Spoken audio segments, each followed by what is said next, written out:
wasn't that on the table at one point? The possibility of you being Intercontinental Champion? Yeah, I was trying to lead into that but yeah, it was definitely discussed, and I was told what you just said, but it didn't happen, and that's sort of the way the business is. Things change, but yes, that was definitely discussed, and yeah, it just didn't happen, unfortunately. But you know, I'm still very happy and blessed with how we progressed and moved on in our careers. Where would you have slotted in the Intercontinental title? Would that have been a feud with Razor at that time?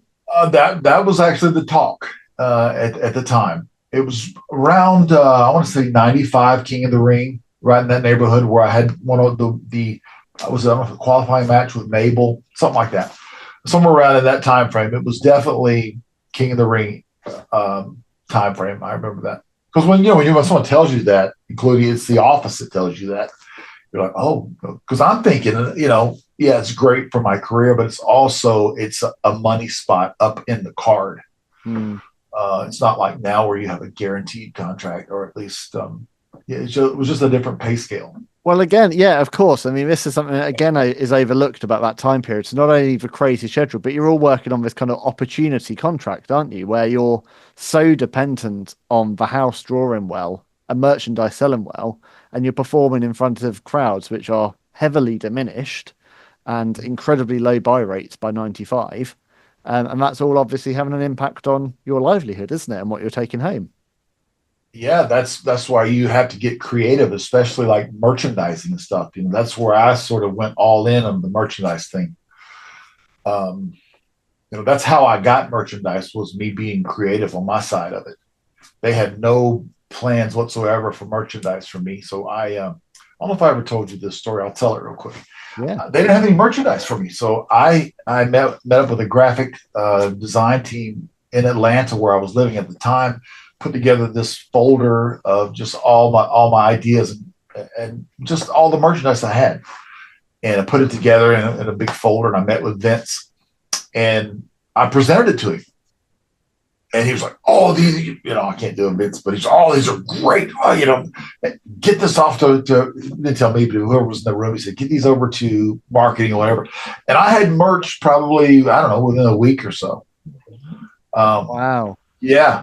And so that was the one thing I guess we agreed on was, the merchandise looked really nice. And so, yeah, we ended up moving on that really quickly. Yeah, you got your Adam Bomb, your blimps, your goggles. You got it all. Yeah, goggles, the T-shirt designs, all this, all the different things that go along with the whole. There was other stuff. I don't even remember exactly all the little things they put together, but yeah. So I know you've told me about this, but we've got to share this story now. So there was an Adam Bomb energy drink idea on the table, wasn't there? And that was pitched to you. And as I understand it, it was similar to the Macho Man's Slim Jim deal and could have been very lucrative for you. What was the pitch and why didn't it happen? Like you said, it was an energy drink deal. And this was really before energy drinks became so popular, but they were starting to.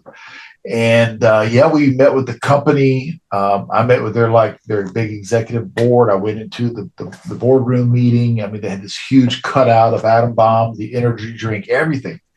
And they were set to go, but they were ready. And I was like, wow, this is great, And my understanding is that I think Vince got a little greedy with the percentage of split, and he snatched the deal and pulled it away. And I was like, this could have worked out for everybody. And yeah, that's what happened. That could have been huge for you, couldn't it? It definitely could have it could have done really well, I think, considering, I mean, you had television right there to promote it, and they could do a joint venture together and say, okay, this works for everybody. Yeah. But like I said, it didn't happen.